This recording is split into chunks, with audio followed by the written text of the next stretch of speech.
उसको काफ़ी बच्चे गलत कर दिए। क्यों गलत कर दिए? क्योंकि यहाँ पर आप भी गलत करेंगे अगर आपने नहीं पढ़ा, क्योंकि फॉस्जीन ऐसे लिखा जाता है और ये लगभग समानता किससे दर्शा रहा है दोस्तों? फास्फोरिल क्लोराइड। ऐसा आपको जो है अगर आपने नहीं पढ़ा यही क्वेश्चन का यही आंसर आप टिक कर आएंगे, लेकिन ये दोस्तों गलत है। आंसर कौन सा है दोस्तों? हमारा कार्बोनिल क्लोराइड है। क्या है? कार्बोनिल क्लोराइड यहाँ पर राइट आंसर है। इसको अभी मजा आएगा ना भिड़ो। तो हेलो स्टूडेंट, स्वागत है आपका अपने यूट्यूब चैनल गठीबन क्लासेस पर। तो दोस्तों रोज़ की तरह जो है हम आज जो है बहुत ही मोस्ट इंपॉर्टेंट क्वेश्चन कराने वाले हैं, जो कि आपकी परीक्षा की दृष्टि से ये मान के चलिए बहुत ही ज़्यादा इंपॉर्टेंट है। आप जो है क्वेश्चन का लेवल अभी देख कर जान जाएंगे कि क्वेश्चन जो है इस बार किस तरह से पूछे जा रहे हैं, और जितने भी पूछे गए थे, जितने भी पिछली परीक्षा में मतलब यहाँ पर जो 3 तारीख की परीक्षा में पूछे गए थे दोस्तों, उन सब का सॉल्व यहाँ पर मैंने रख दिया है। पूरे के पूरे 50 क्वेश्चन यहाँ पर जो आए थे सारे के सारे रख दिया है। और आपको बता दें आपकी जानकारी के लिए कि यहाँ पर हमारे 5 से 6 सूत्र सिर्फ आ गए थे केमिस्ट्री के। 5 से 6 सूत्र, यानी कि समझ सकते हैं लगभग 20 से 24 नंबर का सिर्फ सूत्र आ गया था। और ये बहुत ही ज़्यादा इंपॉर्टेंट है सूत्र दोस्तों, मैंने पहले ही बताया रखा था। तो दोस्तों यहाँ पर सूत्र जो है मैं लगभग यहाँ पर 10 से या फिर 15 तक जो है मैं यहाँ पर सूत्र कराऊंगा। और एक भी गारंटी लेता हूँ कि अलग से नहीं आएगा। अगर अलग से आ गया तो आप कमेंट में आकर कहिएगा। एक भी क्वेश्चन दोस्तों, एक भी जो सूत्र है अलग से नहीं आने दूंगा। जितने भी सूत्र आएंगे सारे के सारे आपको यहाँ आपको देखने को मिल जाएंगे। तो वीडियो के लास्ट तक बने रहिएगा और वीडियो में जो है पूरा समझ में आ जाएगा वीडियो, इस बात की गारंटी लेता हूँ। तो शुरू करते हैं अपने सबसे पहले क्वेश्चन से। देखिए यहाँ पर कह रहा है कास्टिक पोटास का सूत्र। देखिए पहले हम फिजिक्स के टॉप 25 क्वेश्चन, फिर केमिस्ट्री, सॉरी यहाँ पर ये केमिस्ट्री का है दोस्तों, ये केमिस्ट्री का टॉप 25 क्वेश्चन है। और इसी के बाद हम क्या करेंगे? फिजिक्स के टॉप 25 क्वेश्चन करेंगे। देखिए यहाँ पर दिया है कास्टिक पोटास का सूत्र है। इसको इतना बच्चे इस बार गलत कराए क्योंकि दोस्तों यहाँ पर उन्होंने पढ़ा था, एक फार्मूला पढ़ा था पोटास एलम। क्या पढ़ा था? Potash alum. और वो ये सोचकर गलत कर रहा है कि पोटास एलम जो होता है यहाँ पर कास्टिक पोटास ही कहलाता है, जबकि ये गलत है दोस्तों।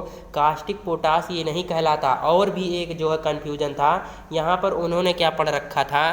कास्टिक सोडा पढ़ रखा था दोस्तों, कास्टिक सोडा पढ़ रखा था। तो उन्होंने सोचा कि ये जो है कास्टिक पोटास होगा। ये भी गलत है दोस्तों। समझ सकते हैं आप कितना जो है यहाँ पर कंफ्यूज कर दिया बच्चों को। कास्टिक पोटास जो होता है दोस्तों हमारा KOH पोटेशियम हाइड्रोक्साइड होता है। अभी मैं आगे आपको इन तीनों का नाम बताऊंगा दोस्तों, ये तीनों भी इंपॉर्टेंट है जो ऊपर हैं। लेकिन सबसे पहले देखिए कास्टिक पोटास, ये परीक्षा में पूछा गया था। KOH इसका जो है रासायनिक सूत्र हो जाएगा। इसका राइट आंसर डी ऑप्शन हो जाएगा। आप जो है अच्छे तरीके से रट लीजिए दोस्तों, लिख लीजिए, क्योंकि ये आपको कहीं नहीं देखने को मिलेंगे ऐसे जो है क्वेश्चंस। तो चलते हैं दूसरे क्वेश्चन पर। पोटास एलम, देखिए यहाँ पर आ गया। पोटास एलम को क्या कहते हैं दोस्तों? फिर उसी तरह से मैंने ऑप्शन रखा है। और अभी बताया था कि इसको जो है सभी लोग ये सोचकर आ गए थे कि ये कास्टिक यहाँ पर है तो, लेकिन यहाँ पर ये कास्टिक पोटास नहीं है दोस्तों। यहाँ पर ये हमारा था कास्टिक सोडा। क्या था? कास्टिक सोडा था। अब मैं आपको बता देता हूँ। और यहाँ पर जो दिया है पोटास एलम, पोटास एलम को मैंने बताया था दोस्तों क्या कहते हैं? फिटकिरी भी कहते हैं। क्या? फिटकिरी भी कहते हैं। और फिटकिरी का सूत्र तो आप जानते होंगे। यहाँ पर सबसे बड़ा फार्मूला इसी का होता है F(K2SO4 Al2SO4 into 24H2O। 24H2O यहाँ पर दोस्तों राइट आंसर हो जाएगा। और कमेंट में आपको एक क्वेश्चन का आंसर देना है। ये भी परीक्षा में कई बार जो है हर शिफ्ट में पूछा जा रहा है दोस्तों। हरा कशिश, हरा कशिश यहाँ पर आपको राइट आंसर करना है दोस्तों। हरा कशिश का सूत्र आप जो है कमेंट बॉक्स में ज़रूर लिखिएगा। ये भी परीक्षा में पूछा गया था, बहुत ही इंपॉर्टेंट क्वेश्चन है दोस्तों। देखिए और भी चलते हैं। चूने का पानी, ये तो और भी ज़्यादा दोस्तों घुमाऊ प्रश्न है और ये परीक्षा में आ गया था, आपको बता दें। और इसको भी काफ़ी बच्चों ने गलत किया था। यहाँ पर उन्हें बहुत ही कन्फ्यूज़न थी, चूने का पानी क्या होता है? क्या CaCa2 होता है, CaC2 या फिर CaOH या फिर CaO या फिर CaOH का होल टॉइज? क्या आपको पता है दोस्तों यहाँ पर क्या हो जाएगा इसका राइट आंसर? यहाँ पर चूने का जो पानी होता है दोस्तों वो होता है CaOH का होल टॉइज। CaOH का होल टॉइज, इसको याद कैसे करेंगे दोस्तों? हमारा यहाँ पर चूने का पानी सबसे पहला नंबर। एक और जानिए, ये भी परीक्षा में पूछा गया था। चूने का पानी यहाँ पर दिया गया था, लेकिन ये भी पूछ लेता है कि हमारा बुझा चूना, बुझा चूना का रासायनिक सूत्र होगा दोस्तों। तो चूने का पानी को ही क्या कहते हैं, बुझा चूना कहते हैं। क्या कहते हैं, बुझा चूना। अब देखिए इसको समझेंगे कैसे। यहाँ पर बिना बुझा चूना जो होता है दोस्तों, बिना बुझा चूना जब लिखा होता है उसका मतलब होता है कि उसमें अभी जल नहीं पड़ा है, यानी कि वो हमारा होता है CaO। इसका मैं बता रहा हूँ दोस्तों, बिना बुझा चूना का होता है CaO। और जब इसमें हम क्या मिला देते हैं दोस्तों, CaO में जब H2O मिला देते हैं तो हमारा क्या बन जाता है, हमारा बन जाता है CaOH का होल टॉइज, ये बन जाता है दोस्तों। और ये होता है चूने का पानी, चूने का पानी, और इसी को कह देते हैं फिर बुझा चूना, यानी कि जब हमने पानी डाल दिया तो ये अब बुझ गया, और उसके पहले क्या था, बिना बुझा चूना था।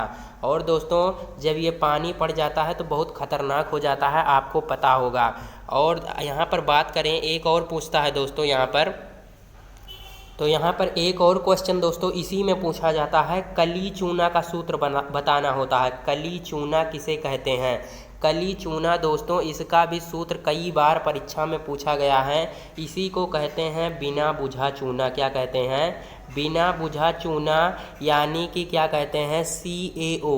CaO बिना बुझा चूना, इसी को कहते हैं दोस्तों। इसको भी आपको याद कर लेना है। और इसको कहते क्या दोस्तों, कैल्शियम ऑक्साइड, और इसे कैल्शियम हाइड्रोक्साइड। दोस्तों लगभग मैंने यहाँ पर पाँच क्वेश्चन यहाँ पर लगभग बता दिए, और पाँचों इतने इम्पॉर्टेंट हैं, इतने इम्पॉर्टेंट है कि आपकी परीक्षा में आने के जो है चांसेस यहाँ पर 90% इस क्वेश्चन के हैं दोस्तों। इसको ज़रूर याद कर लीजिएगा। चलते हैं नेक्स्ट क्वेश्चन पर। कह रहा है कली चूना, देखिए ये यहाँ पर बता दिया। तो यहाँ पर हमारा कली चूना का सूत्र क्या होता है दोस्तों, CaO। क्या होता है, CaO। इसी को अभी बताया, इसको तो अब याद ही हो गया होगा। और दोस्तों इसका मन कहे आप स्क्रीनशॉट या फिर आप लिख लीजिए, क्योंकि ये आपको सिर्फ पॉलिटेक्निक में नहीं, आगे भी परीक्षाओं में बहुत ही काम आएंगे, क्योंकि सूत्र दोस्तों बहुत ही इंपॉर्टेंट होते हैं। चलते हैं नेक्स्ट क्वेश्चन पर। देखिए ये भी क्वेश्चन पूछा गया था दोस्तों, एक भी क्वेश्चन मैं अपने मन से नहीं बता रहा हूँ, जो आया था वही मैं यहाँ पर लिख रहा हूँ। बेकिंग सोडा का रासायनिक सूत्र, बेकिंग सोडा का मैं बता दूं दोस्तों, होता है NaHCO3। इसको मैंने बताया है वीडियो में, अगर आप वीडियो लगातार देख रहे हैं तो आपको पता होगा। बेकिंग सोडा का मैंने रासायनिक सूत्र बताया है, NaHCO3 होता है, इसको मैंने कई बार बताया है। राइट आंसर क्या हो जाएगा, ऑप्शन नंबर डी हो जाएगा। चलते हैं नेक्स्ट क्वेश्चन पर। नेक्स्ट क्वेश्चन क्या कह रहा है, मार्स गैस। इतना सरल क्वेश्चन आ गया था दोस्तों, इसको तो कोई नहीं छोड़ा होगा मार्स गैस को, क्योंकि हमें पता है मार्स गैस को ही क्या कहते हैं, मेथेन गैस भी कहते हैं। क्या कहते हैं, मेथेन गैस। और इसको सभी बच्चों ने लगभग राइट ही कर दिया था। इसका राइट आंसर CH4 होता है। सभी बच्चों ने इस क्वेश्चन को सही कर दिया था, इसको आप भी सही कर लेंगे। चलते हैं नेक्स्ट क्वेश्चन पर। कह रहा है चिली सॉल्ट पीटर, ये भी परीक्षा में पूछ ही लिया गया था दोस्तों। Chile saltpetre, saltpetre यहाँ पर क्या है दोस्तों, चिली सॉल्ट पीटर NaNO3 है, इतना आपको याद रखना है। KNO3 नहीं याद करना है आपको, यहाँ पर NaNO3। अगर आपको दोस्तों इस तरह से नहीं याद हो रहा तो जो है इसकी ट्रिक अगर आप देखना चाहेंगे, सॉल्ट मतलब यहाँ दिया है दोस्तों, सॉल्ट मतलब क्या होता है, नमक होता है। और नमक का रासायनिक सूत्र क्या होता है दोस्तों, NaCl। यानी कि साल्ट में क्या होगा, नमक, और नमक में होगा Na यानी कि सोडियम। तो सोडियम हमारा NaNO3 हो जाएगा दोस्तों। आशा करता हूँ ट्रिक आपको समझ में आ गई होगी, और आपको इसी तरह से याद कर लेना है। राइट आंसर क्या हो जाएगा, NaNO3। चलते हैं नेक्स्ट क्वेश्चन पर। प्रोड्यूसर गैस का सूत्र दोस्तों, ये आया था परीक्षा में, प्रोड्यूसर गैस का सूत्र। और इसका राइट आंसर कितनी बार बताया है दोस्तों, इसका राइट आंसर होता है हमारा CO+N2। CO+N2 होता है दोस्तों। और बात करें, मैंने बताया था, इसको भी आपको याद कर लेना है, भाप अंगार गैस। देखिए ये दोनों अगर आप पढ़ेंगे तो आपको सूत्र थोड़ा अलग लगेगा, कि यहाँ पर प्रोड्यूसर है तो N2 आ रहा है, जबकि इसमें भाप अंगार है तो इसमें N आना चाहिए, N2 थोड़ा लग रहा है इसी के हिसाब से क्वेश्चन से कि इसमें N2 आना चाहिए दोस्तों, लेकिन ये साफ साफ गलत बता रहे हैं। इस भाप अंगार गैस जो होता है वो हमारा CO+H2 होता है, जिसी को क्या कहते हैं, जिसको वाटर गैस भी कहते हैं दोस्तों, वाटर गैस। वाटर गैस भी इसी को कहते हैं दोस्तों। मैं आपको यहाँ पर 50 से लगभग ज़्यादा ही क्वेश्चन आपको इस तरह से बता दूंगा कि एक भी क्वेश्चन अलग से नहीं पूछा जाएगा दोस्तों। आप सिर्फ ये वीडियो सही से देख लीजिए बस। प्रोड्यूसर गैस का सूत्र CO+N2, भाप अंगार गैस और वाटर गैस का फॉर्मूला एक ही होता है दोस्तों, और इसका जो सूत्र होता है CO+H2 होता है। आशा करता हूँ आपको याद हो गया होगा। चलते हैं नेक्स्ट क्वेश्चन पर। लाल दवा, इसको परीक्षा में कई बार पूछा गया है, इस बार भले नहीं पूछा गया था, लेकिन आपके शिफ्ट में क्या पता कि यही आ जाए। लाल दवा का रासायनिक सूत्र बताना है दोस्तों। लाल दवा को कहते क्या हैं? पोटेशियम। पोटेशियम क्या कहते हैं दोस्तों? पोटेशियम हमारा परमैंगनेट। पोटेशियम परमैंगनेट होता है दोस्तों। अब आपको थोड़ा अंदाज़ा लग गया होगा पोटेशियम परमैंगनेट कहाँ है दोस्तों। पोटेशियम हमारा कहाँ है? पोटेशियम इसमें है, उसमें ये तो हम जानते हैं पोटेशियम क्लोराइड है, लेकिन ये पोटेशियम परमैंगनेट है दोस्तों, KMnO4। KMnO4 दोस्तों बहुत ही इंपॉर्टेंट क्वेश्चन है, इसको तो ज़रूर तैयार कर लीजिएगा, क्या पता आपके ही शिफ्ट में ये क्वेश्चन आ जाए। चलते हैं नेक्स्ट क्वेश्चन पर। कह रहा है एसीटिलीन का सूत्र है। देखिए इस तरह का एक क्वेश्चन आ भी गया था, और इस तरह का क्वेश्चन जो है परीक्षा में रखा हुआ है, इसको मान कर ही चलिए। देखिए इसका सूत्र क्या है, कई बार बताया है, यहाँ पर मैंने लाइन से भी लिख दिया है दोस्तों।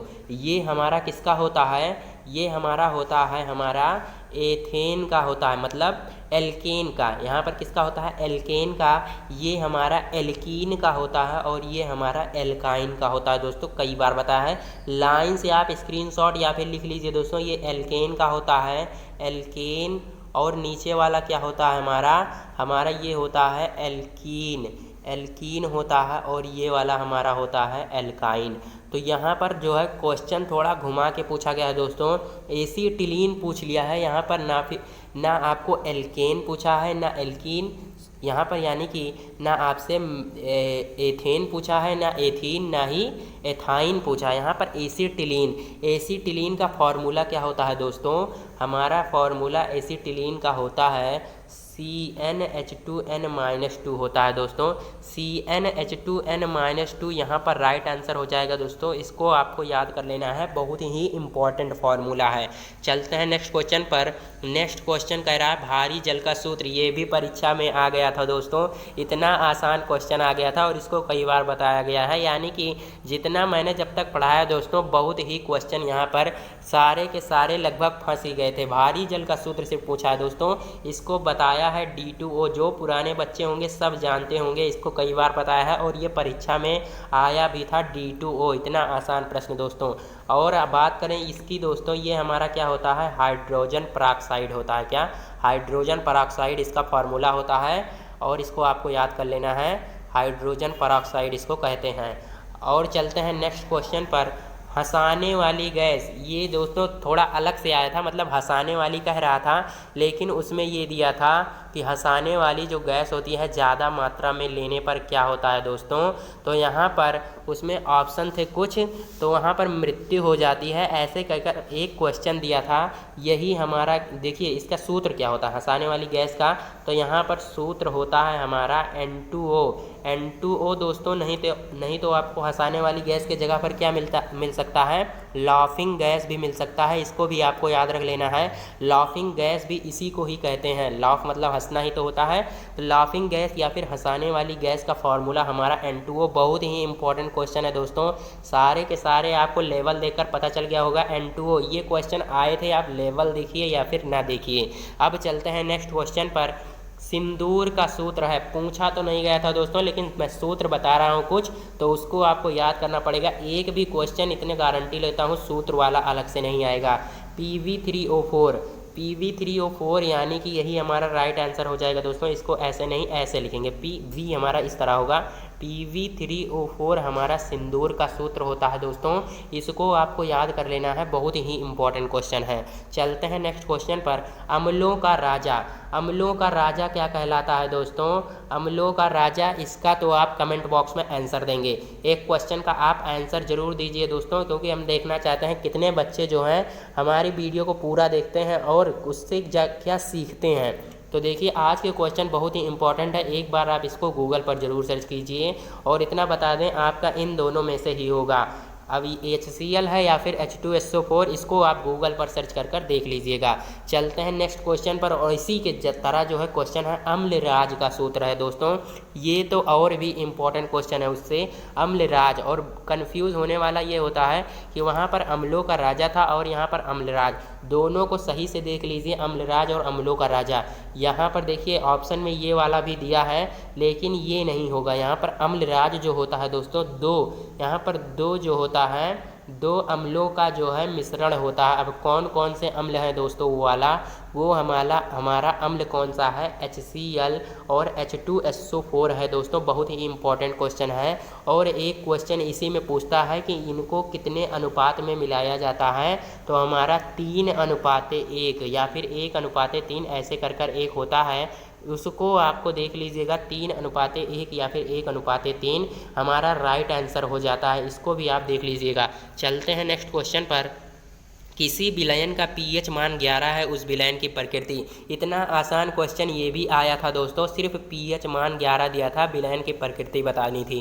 कौन नहीं कर पाएगा, कौन नहीं कर पाएगा। जितने बच्चे हमारी वीडियो देखते हैं सारे कर लेंगे। मैंने ट्रिक क्या बताई थी, ये बताया था ये बीच वाला 7 होता है और ये उदासीन।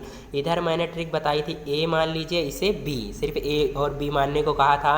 अब A हम जानते ही हैं एसिड होता है, A फॉर एसिड और B फॉर हमारा बेस होता है दोस्तों। कई बार ट्रिक बताया है। और हम अब देख सकते हैं कि 7 से जो कम है हमारा वो अम्ल होगा, और 7 से जो अधिक है वो हमारा क्या होगा, बेस यानी कि क्षार होगा दोस्तों।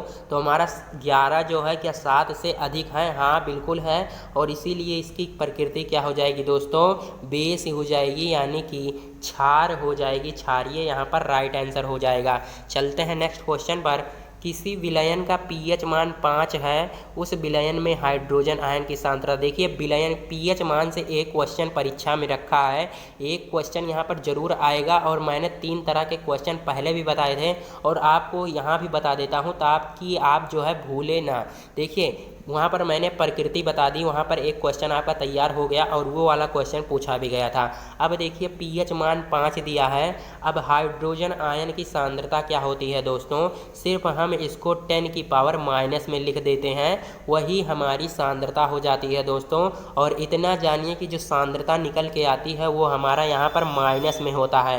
10 की पावर माइनस हमेशा होगा दोस्तों, चाहे जिस तरह से pH मान दिया हो, माइनस में ऊपर घात लिखी जाएगी। यहाँ पर प्लस वाले ये दोनों तो बिल्कुल नहीं होंगे, यहाँ पर जो भी होगा माइनस का, और 10 की पावर -5 ही यहाँ पर राइट आंसर हो जाएगा। ऐसे ही क्वेश्चन आपको परीक्षा में मिलेंगे दोस्तों, बहुत ही इजी क्वेश्चन आ रहे हैं, आपको डरना बिल्कुल भी नहीं है। और देखिए क्वेश्चन किस तरह से आते हैं, और देखिए ऐसे ही मान लीजिए, देखिए यहाँ पर हाइड्रोजन आयन की सांद्रता निकल गई, और बात करें अगर हाइड्रोजन आयन की सांद्रता दी हो, यानी कि हाइड्रोजन आयन की सांद्रता हमने 10 की पावर -5 निकाला, तो pH मान 5 यहाँ पर है, आप देख सकते हैं। यानी कि अगर 10 की पावर -6 होगा तो pH क्या होगा दोस्तों, 6 ही होगा। आंसर क्या होगा, 6 होगा। और pH मान हमेशा धनात्मक होते हैं, ये तो हमें पता ही है। 10 की पावर -6 है तो 6 हो जाएगा, 10 की पावर -7 है तो 7 हो जाएगा, जो भी होगा वही हो जाएगा प्लस में। आप आशा करता हूँ आपको ये समझ में आ गया होगा pH मान और हाइड्रोजन आयन की सांद्रता। अब देखिए हाइड्रोक्सिल आयन की सांद्रता, ये और भी ज़्यादा इम्पॉर्टेंट है, क्योंकि ये थोड़ा आपको कन्फ्यूज़ कर सकता है, इसलिए ये क्वेश्चन आ सकता है। क्यों, देखिए किसी विलयन यहाँ पर है दोस्तों, हाइड्रोक्सिल आयन की सांद्रता है, यानी कि हाइड्रोक्सिल को OH- से दर्शाते हैं। इसका जो सांद्रता है 10 की पावर -8 है। तो विलयन का pH मान, देखिए हमने बताया था अगर हाइड्रोजन की आयन की सांद्रता यहाँ पर मान लीजिए 10 की पावर -8 होती, तो हमारा विलयन का pH मान 8 हो जाता। ये तो हमने अभी बताया। लेकिन यहाँ पर क्या है दोस्तों, हाइड्रोक्सिल आयन दे दिया है, तो हमने क्या कहा था, हाइड्रोक्सिल आयन दे दिया है, तो हाइड्रोजन आयन की सांद्रता निकालने के लिए इसे 10 की घात 14 में से घटा दीजिए, तो हमारा क्या आ जाएगा, हमारा माइनस में यहाँ पर भी लिख देना है। 10 की घात 14 में से इसको घटाकर माइनस में, 14 में से 8 गया 6, माइनस का 6 लिख देना है दोस्तों। अब ये हमारा हाइड्रोजन आयन की सांद्रता, हाइड्रोजन आयन की सांद्रता 10⁻⁻⁶ निकल गई। और अब हमारा pH मान हमने बताया कि जो यहाँ पर माइनस में होता है उसी को क्या करते हैं, प्लस में लिख देते हैं, यानी कि right answer option number B हो जाएगा। देखिए अब जो हमने pH मान, हाइड्रोजन आयन की सांद्रता, हाइड्रोक्सिल आयन की सांद्रता, इस तरह के जो भी क्वेश्चन बता दिए, अब आपने 10th की किताब पढ़ी हो या फिर चाहे जो, अब आपको देखने की भी ज़रूरत नहीं है कि pH मान कैसे निकालते हैं, और घबराने की भी ज़रूरत नहीं है। किसी भी परीक्षा में आपको ऐसे ही क्वेश्चन मिलेंगे, इससे अलग नहीं मिल सकते, गारंटी लेता हूँ। चलते हैं नेक्स्ट क्वेश्चन पर। कह रहा है बेयर अभिकर्मक का सूत्र होता है। तो दोस्तों बेयर अभिकर्मक को एक और चीज़ भी कहते हैं, यानी कि हमारी लाल दवा को ही बेयर अभिकर्मक कहते हैं। और लाल दवा का सूत्र क्या बताया दोस्तों, KMnO4 बताया, यानी कि पोटेशियम परमैंगनेट। पोटेशियम परमैंगनेट यानी कि KMnO4 हमारा क्या हो जाएगा, राइट आंसर हो जाएगा। इसको भी देख लीजिएगा। चलते हैं नेक्स्ट क्वेश्चन पर। निम्नलिखित में से असंतृप्त, ये भी क्वेश्चन परीक्षा में पूछा गया दोस्तों।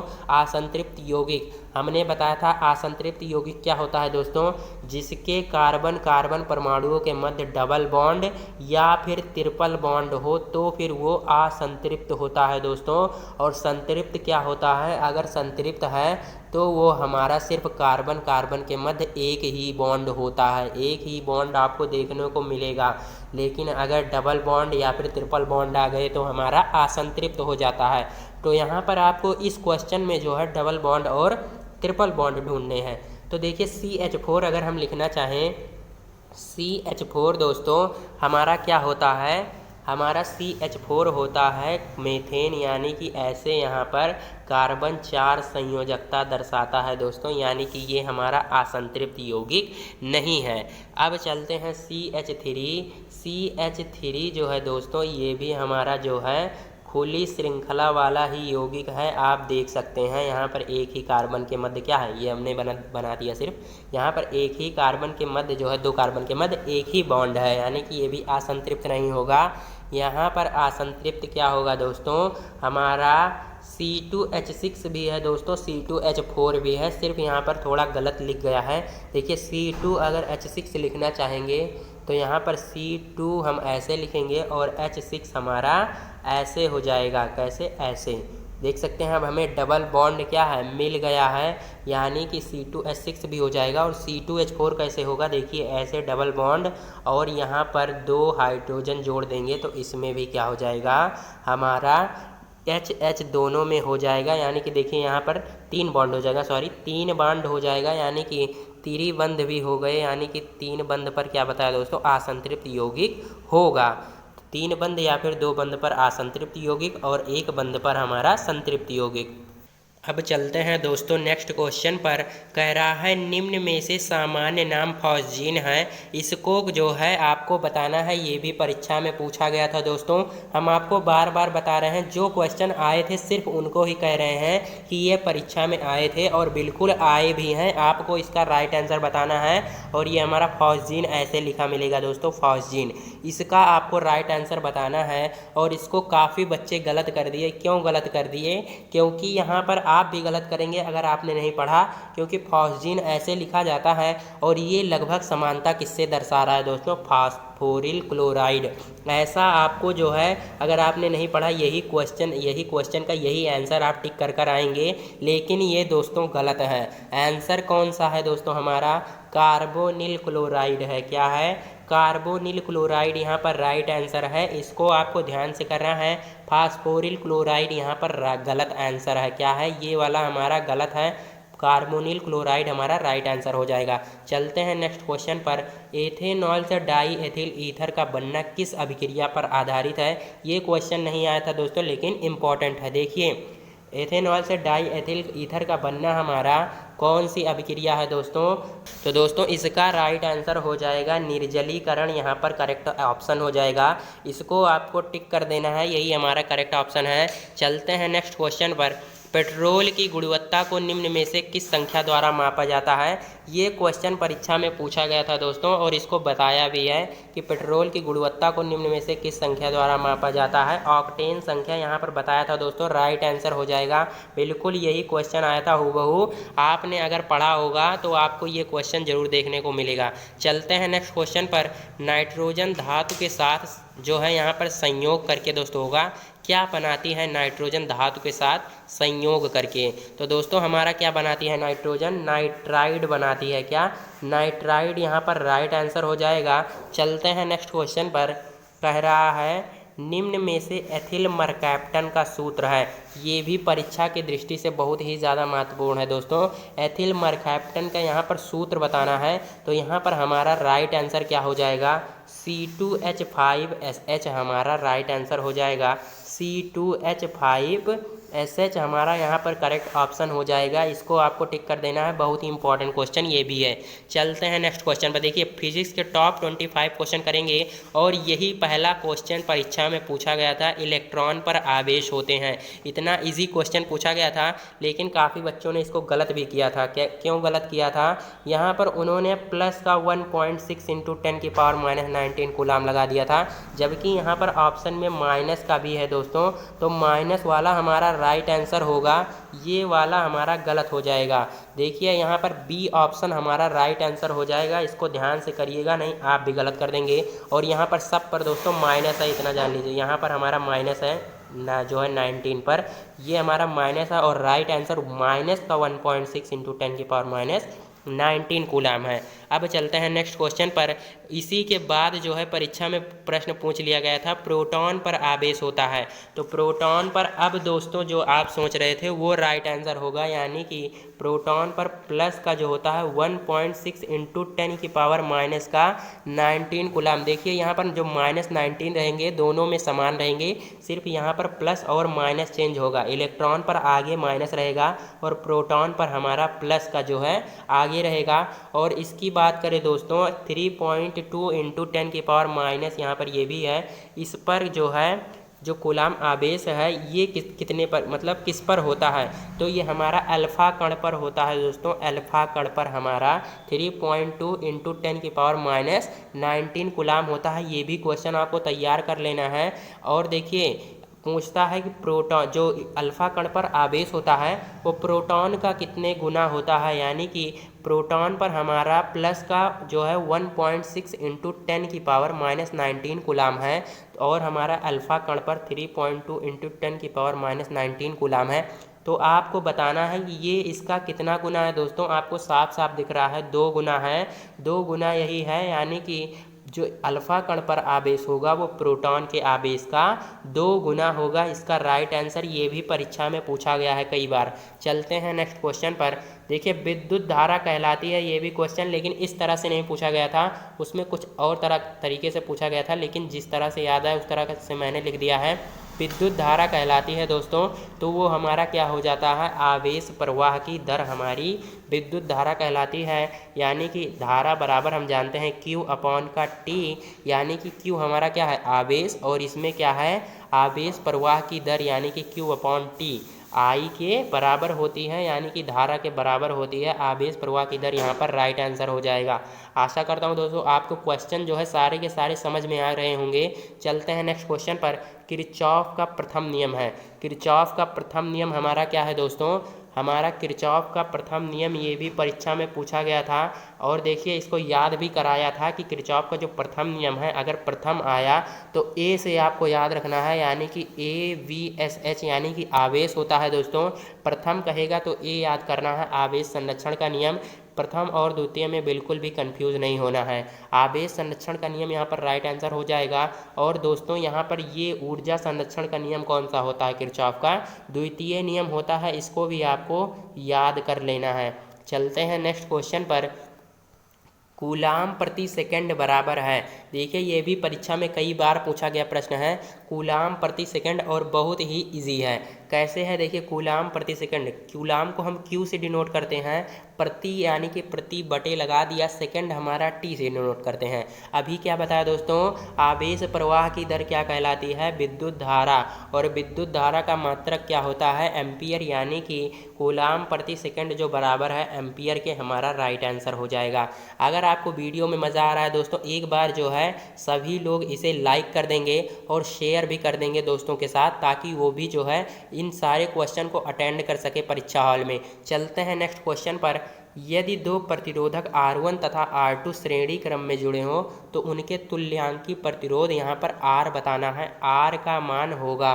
तो दोस्तों हम जानते हैं, ये तो बहुत इजी है कि तुल्यांकी प्रतिरोध हमें टोटल R बताना है। तो श्रेणी क्रम में है तो सिंपल सा दोनों को जोड़ लेंगे, यही हमारा राइट आंसर हो जाएगा, R बराबर R1 प्लस R2, यानी कि ऑप्शन नंबर सी। देखिए क्वेश्चन बहुत ही ईजी आ रहे हैं, आपको डरना नहीं है, इसी तरह से क्वेश्चन पूछे जाएंगे। और देखिए अगर मान लीजिए यहाँ पर समांतर क्रम में होता तो समांतर क्रम में क्या लिखते हैं, 1/R बराबर 1/R1 प्लस 1 का R2। आपको परीक्षा में जो आंसर कर देगा ऐसे देगा, R1 प्लस का R2 और अपॉन का R1 इंटू R2। ये वाला गलत है दोस्तों, क्योंकि अभी हमने 1/R बराबर इतना निकाला है। जब R बराबर यानी कि तुल्य, इसका तुल्यांकी प्रतिरोध ज्ञात करेंगे तो R1 into R2 upon R1 plus R2, इसको याद कर लेना है दोस्तों। ये भी काफ़ी ज़्यादा इंपॉर्टेंट है, इन दोनों को देखकर कंफ्यूज मत होइएगा। यहाँ पर R बराबर पहले गुणा होगा फिर नीचे जोड़ होगा। अब चलते हैं नेक्स्ट क्वेश्चन पर। 4 वोल्ट की बैटरी जो है 1 ओम तथा 3 ओम के प्रतिरोध जो है श्रेणी क्रम में जुड़े हैं। देखिए 4 वोल्ट की एक बैटरी से जो है 1 ओम तथा 3 ओम के प्रतिरोध जुड़े हैं श्रेणी क्रम में, वो भी तो बैटरी से होकर प्रवाहित धारा होगी। आई का मान बताना है दोस्तों।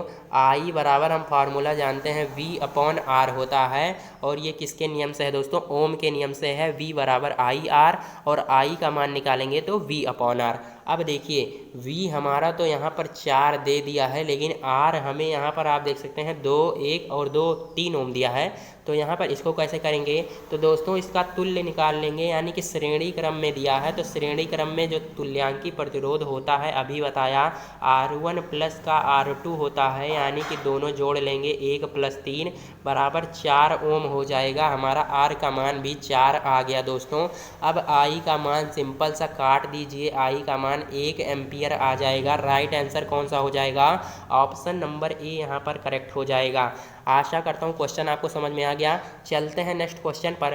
खाद्य पदार्थ, चिप्स आदि के पैकेट में कौन सी गैस भरी जाती है। ये क्वेश्चन इजी है और ये भी परीक्षा में पूछा गया था, तो और इसका राइट आंसर कई बार बताया है। कौन सा होता है दोस्तों, नाइट्रोजन होता है। हमारी जो चिप्स या फिर कुरकुरे की पन्नी जो होती है उसमें कौन सा गैस भरी जाती है, नाइट्रोजन गैस यहाँ पर राइट आंसर हो जाएगा। N2 गैस हमारा राइट आंसर हो जाएगा। चलते हैं नेक्स्ट क्वेश्चन पर। विद्युत फ्यूज को परिपथ में किस क्रम में लगाया जाता है, ये भी क्वेश्चन इंपॉर्टेंट है। देखिए क्वेश्चन ये वाला ज़्यादा इंपॉर्टेंट है कि विद्युत परिपथ जो है हमारे घरों में जो विद्युत यंत्र लगे होते हैं, विद्युत यंत्र जो लगे होते हैं वो किस क्रम में लगे होते हैं दोस्तों, तो वो हमारा समांतर क्रम में लगे होते हैं। कौन सा, समांतर क्रम में यहाँ पर लगे होते हैं हमारा कौन सा, विद्युत यंत्र हमारे घरों में। लेकिन यहाँ पर विद्युत फ्यूज पूछा है तो इसी का विपरीत होता है, विद्युत जो है इसी का विपरीत होता है, यानी कि श्रेणी क्रम में यहाँ पर राइट आंसर हो जाता है। तो दोस्तों यहाँ पर 35 नंबर क्वेश्चन क्या कह रहा है, विद्युत ऊर्जा का मान होता है। ये भी बहुत इजी है, लेकिन आपको फार्मूला पता होना चाहिए। विद्युत ऊर्जा हमारा किसके बराबर होती है दोस्तों, किलोवाट घंटा जिसे कहते हैं, किलोवाट घंटा इसका मात्रक होता है, और इसी को ही क्या कहते हैं, यूनिटों की संख्या को ही विद्युत ऊर्जा कहते हैं। इसको मैंने क्वेश्चन कराते वक्त बताया था। अब सिंपल सा हमारा वाट किसका जो है मात्रक होता है दोस्तों, P यानी कि शक्ति का, और घंटा हमारा किसका मात्रक होता है, हमारा किसका होता है, सेकंड यानी कि घंटे का मात्रक होता है। तो P × T हो जाएगा। इतना हो गया दोस्तों। अब देखिए यहाँ पर P बराबर होता है VI के, ये तो हमने पढ़ा है, × T हो जाएगा। अब देखिए हमारा आंसर किस किस में आ रहा है, I, R और T में, यानी कि हमें V इसमें नहीं रखना है। तो V बराबर हम दोस्तों देखिए VI × T है ना, यहाँ पर वी आई इंटू टी है, तो वी बराबर हम फार्मूला जानते हैं आई आर ओम के नियम से, वी बराबर आई आर होता है और हम आई ऐसे लिख देंगे और टी को भी ऐसे। अब आई आई का गुणा कराएंगे तो आई स्क्वायर आर टी हो जाएगा दोस्तों, यानी कि right answer option number A ही हो जाएगा। आशा करता हूँ ये क्वेश्चन भी आपको समझ में आ गया होगा। फॉर्मूला याद कर लीजिए, क्योंकि फॉर्मूला परीक्षा में बहुत बार पूछे गए हैं और पूछे भी जा रहे हैं। P बराबर हमने एक फार्मूला बताया वी आई के, और विद्युत ऊर्जा जो होती है दोस्तों किलोवाट घंटा के बराबर होती है, यानी कि विद्युत ऊर्जा या फिर यूनिटों की संख्या होती है वाट गुणे घंटा बटे 1000। इसका क्वेश्चन अभी पिछली वीडियो में बताया था कि यही आया था, एकदम ऐसे ही क्वेश्चन यहाँ पर नहीं रखा है। पिछली वाली वीडियो नहीं देखा तो देख लीजिए, उसमें मैंने बताया है कि किस तरह के क्वेश्चन आए थे। चलते हैं नेक्स्ट क्वेश्चन पर। सही संबंध है, सही संबंध यहाँ पर बताना है दोस्तों, अभी तुरंत बता दिया। अब इसको नहीं कर पाए तो आप समझ लीजिए यहाँ पर क्या है, अब क्या कहें। देखिए सही संबंध, वाट किसका मात्रक होता है दोस्तों, शक्ति का, और शक्ति बराबर अभी बताया V इंटू आई होता है। अब हमारा सॉल्व हो गया, फॉर्मूला पता है तो सॉल्व आराम से। शक्ति का मात्रक वाट, वोल्ट का मात्रक यानी कि विभवांतर का मात्रक हमारा वोल्ट, और धारा का मात्रक क्या होता है एम्पियर, धारा का मात्रक एम्पियर। वाट बराबर क्या हो जाएगा, वोल्ट गुणे एम्पियर। कहाँ है दोस्तों, ऑप्शन नंबर बी यहाँ पर राइट आंसर हो जाएगा। इस तरह के क्वेश्चन आपको आने चाहिए दोस्तों, बहुत इजी है। चलते हैं नेक्स्ट क्वेश्चन पर। कह रहा है 1 न्यूटन प्रति एम्पियर मीटर निम्न के बराबर है। ये क्वेश्चन भी पूछ लिया गया था, और देखिए इसका राइट आंसर भी आपको पता होना चाहिए। यहाँ पर दोस्तों पहला नंबर तो यहाँ पर हमारा जो भी है ये दोनों हमारा माइनस में है, समझ लीजिएगा। ये दोनों हमारा क्या है, माइनस में है। 10 की पावर -4 गॉस और 10 की पावर 2 गॉस। अब आपको आंसर करना है किस में होता है, प्लस में या फिर माइनस में। तो दोस्तों हमारा 1 न्यूटन प्रति एम्पियर मीटर, सबसे पहला नंबर तो 1 टेस्ला के बराबर होता है। ये भी परीक्षा में पूछा जाता है 1 टेस्ला किसके बराबर है, लेकिन यहाँ पर 1 न्यूटन प्रति एम्पियर मीटर पूछा है, ये भी परीक्षा में पूछा जाता है। तो दोनों को आपको इस तरह से क्वेश्चन याद कर लेने हैं। अब आंसर की बात करें तो 1 टेस्ला हमारा बराबर होता है 10 की पावर 4 गॉस के। क्या होता है, 10 की पावर 4 गॉस, यानी कि हमारा टेस्ला यानी कि बड़ा होता है। आप समझ गए होंगे, टेस्ला हमारा बड़ा होता है। कैसे कैसे लोग रहते हैं यार यहाँ पर। चलते हैं नेक्स्ट क्वेश्चन पर। अब देखिए किसी मनुष्य के चश्मे की शक्ति +5 डायोप्टर। ये पहला नंबर आपको पता होना चाहिए, डायोप्टर किसका मात्रक है, ये भी परीक्षा में पूछा गया है कई बार। और शक्ति का मात्रक होता है डायोप्टर। यहाँ पर जो लेंस की शक्ति होती है दोस्तों, उसी को कहते हैं, उसके मात्रक क्या होता है डायोप्टर। और इसमें बताना है चश्मे की शक्ति प्लस का 5 डायोप्टर है, उसे कौन सा दोष है। बहुत ईजी है, बहुत ही ज़्यादा ईजी। क्यों दोस्तों, क्योंकि देखिए यहाँ पर अगर दोस्तों यहाँ पर प्लस में है तो प्लस में दोस्तों कौन से लेंस में होता है, हमारा उत्तल लेंस में। कौन सा, उत्तल लेंस में होता है। और देखिए उत्तल लेंस में हमारा जो शक्ति निकल के आता है प्लस क्या होता है। और देखिए उत्तल लेंस प्लस हो गया, तो उत्तल लेंस में यहाँ पर कौन सा दोष होता है। उत्तल लेंस के चश्मे का प्रयोग कौन से दोष को दूर करने में करते हैं दोस्तों। तो यहाँ पर उत्तल लेंस तो यहाँ पर कई बार फार्मूला बता दिया है, फिर से रिपीट करते हैं। दूना कॉन्सेप्ट होता है, D फॉर दूर, U फॉर उत्तल, N फॉर नज़दीक, A फॉर अवतल। दूर दृष्टि दोष के लिए उत्तल लेंस, नज़दीक के लिए अवतल लेंस। तो यहाँ पर हमारा क्या था, दूर दृष्टि दोष था, तो हमारा उत्तल लेंस यहाँ पर मतलब उत्तल लेंस था, तो हमारा दूर दृष्टि दोष यहाँ पर क्या हो जाएगा, राइट आंसर हो जाएगा। क्या हो जाएगा, राइट आंसर। और देखिए ये चारों ऑप्शन बहुत ही इंपॉर्टेंट है। अब देखिए इंपॉर्टेंट क्यों है, अगर यहाँ पर -5 डायोप्टर होता तो निकट दृष्टि दोष, यानी कि वो कौन से लेंस का प्रयोग करता दोस्तों, अवतल लेंस का यहाँ पर प्रयोग करता, अगर माइनस का होता तो। एक क्वेश्चन ये तैयार हुआ। बात करते हैं जरा दूर दृष्टि दोष में। जरा दूर दृष्टि दोष में जो होता है दोस्तों, इसमें हमारा क्या हो जाता है, ना तो हमें पास की वस्तुएं स्पष्ट दिखाई देती हैं और ना ही दूर की वस्तु की जो दूर की वस्तुएं हैं वो भी स्पष्ट दिखाई देती हैं, यानी कि दोनों वस्तुएं हमें स्पष्ट नहीं दिखाई देती। और ये होता है हमारी उम्र बढ़ने के साथ साथ। जो इसका जो मेन क्वेश्चन है दोस्तों जरा दूर दृष्टि दोष का, इसका पूछता है कि इसको दूर करने के लिए किस लेंस का प्रयोग करते हैं दोस्तों। तो वो हमारा होता है उत्तल लेंस और अवतल लेंस दोनों होता है। उसे उत्तल लेंस और अवतल लेंस ना कहकर दोस्तों हम द्विफोकसी लेंस भी ऑप्शन में दिया रहता है। ये और भी इम्पॉर्टेंट है दोस्तों, द्विफोकसी लेंस, इसे ही जरा दूर दृष्टि दोष को दूर करने में करते हैं। अब बात करें वर्णांधता का एक क्वेश्चन। वर्णांधता किसे होता है दोस्तों, वर्णांधता तब होता होता है जब हमें रंगों को भेदने में दिक्कत होने लगती है। रंगों को हम जो है समझ नहीं पाते कौन सा रंग यहाँ पर है। यानी कि आपको लाल रंग कभी काला रंग दिखाई देगा तो कभी नीला रंग दिखाई देगा, आपको समझ में नहीं आएगा। यानी कि वर्णांतता में हमें रंग जो है स्पष्ट नहीं दिखाई देते। मैंने ट्रिक क्या बताई थी वर्णांतता पहचानने की? वर्ण मतलब क्या होता है दोस्तों? रंग ही तो होता है। वर्ण मतलब रंग ही होता है, यानी कि रंग को दिक्कत होती है, रंग की दिक्कत होती है, रंग को पहचानने में दिक्कत होती है। तो वर्णांतता यहाँ पर रंग को पहचानने में दिक्कत। जरा दूर दृष्टि दोष हमारा द्विफोकसीय लेंस इससे दूर करते हैं। द्विफोकसीय लेंस से जरा दूर दृष्टि दूर करते हैं और इन दोनों को बता ही दिया। चलते हैं नेक्स्ट क्वेश्चन पर। अभिसारी लेंस बहुत बार परीक्षा में पूछा गया ये क्वेश्चन, बहुत बार। अब अभिसारी लेंस दोस्तों, इसका राइट आंसर क्या हो जाएगा?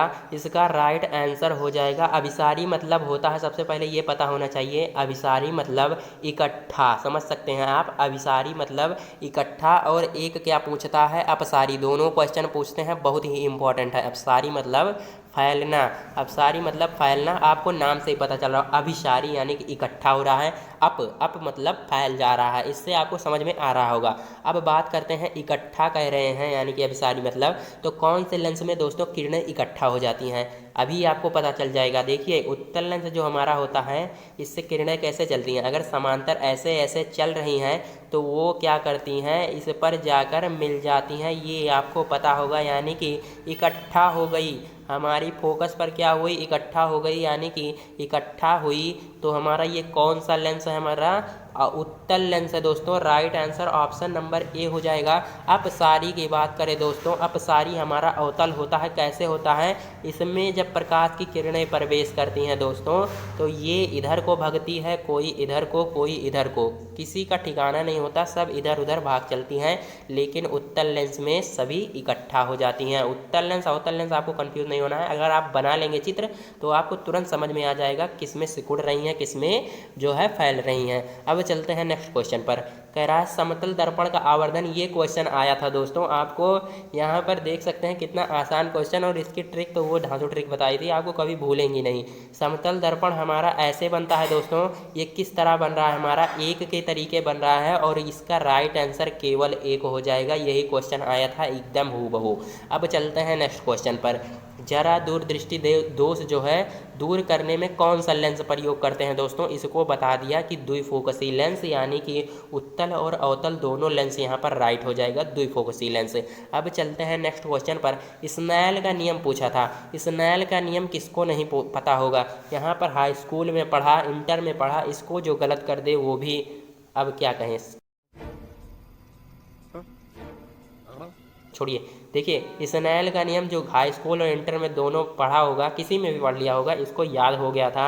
1n2 बराबर साइन आई अपॉन का साइन आर होता है। ये आपने ज़रूर, आपको पता होगा, मुझे विश्वास है। 1n2 बराबर sine i upon sine r, और राइट आंसर हमारा पहला ही ऑप्शन हो जाएगा। इतना आसान क्वेश्चन।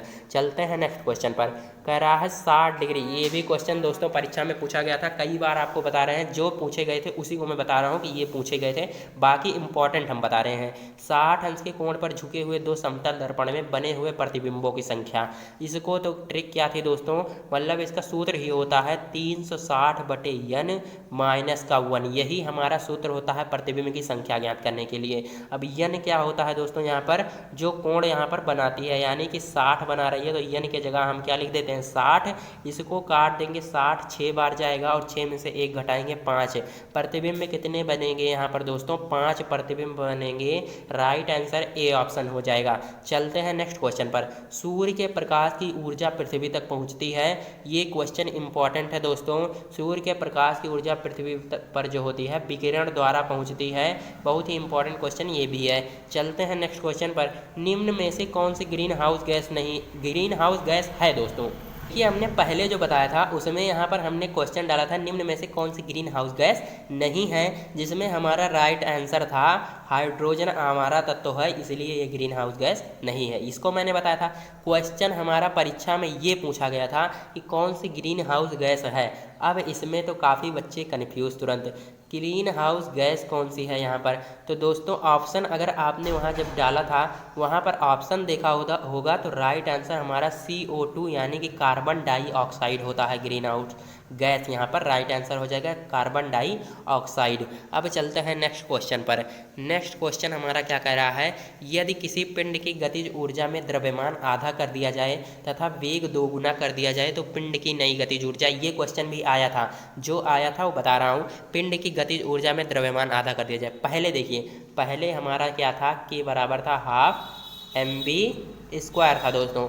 अब हमारी नई गतिज ऊर्जा ज्ञात करने के लिए के डैश लगाएंगे और हमारा क्या हो जाएगा ½ m हमारा कितना हो गया दोस्तों, यानी कि द्रव्यमान आधा कर दिया गया, ये हम /2 कर दीजिए। v हमारा क्या कर दिया गया, 2 गुना कर दिया गया, यानी कि 2v का स्क्वायर हो जाएगा। अब इसी को सॉल्व करना है।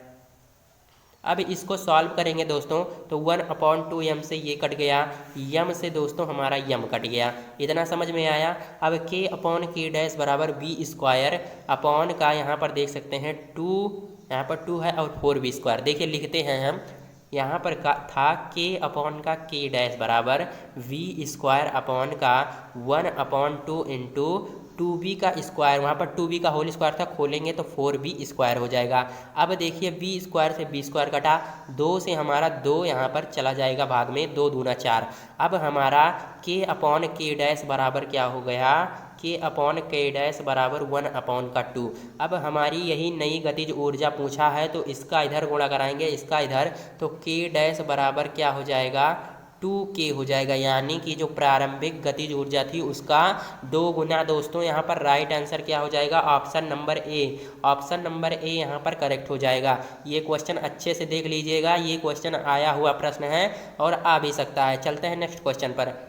चंद्रमा पर, ये तो मैंने पिछली क्लास में बताया था और ये परीक्षा में पूछा गया था, नहीं देखा तो एक बार देख लीजिए ये वाला क्वेश्चन।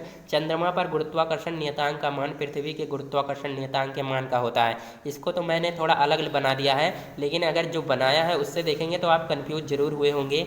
आपने सबसे पहले आंसर ये वाला लगाया होगा, जबकि ये हमारा गलत है। क्यों गलत है, गुरुत्वाकर्षण नियतांक जो g होता है दोस्तों, जिसका मान 6.67 इंटू 10⁻11 होता है, वो सब जगह समान होता है। ये हमारा सार्वत्रिक गुरुत्वाकर्षण नियतांक है।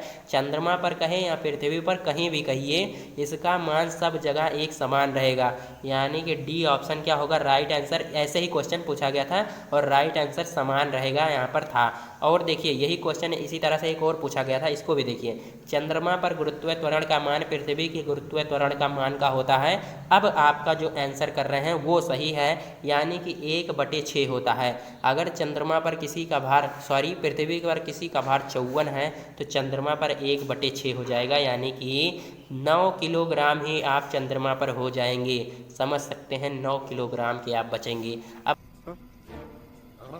चलते हैं नेक्स्ट क्वेश्चन पर।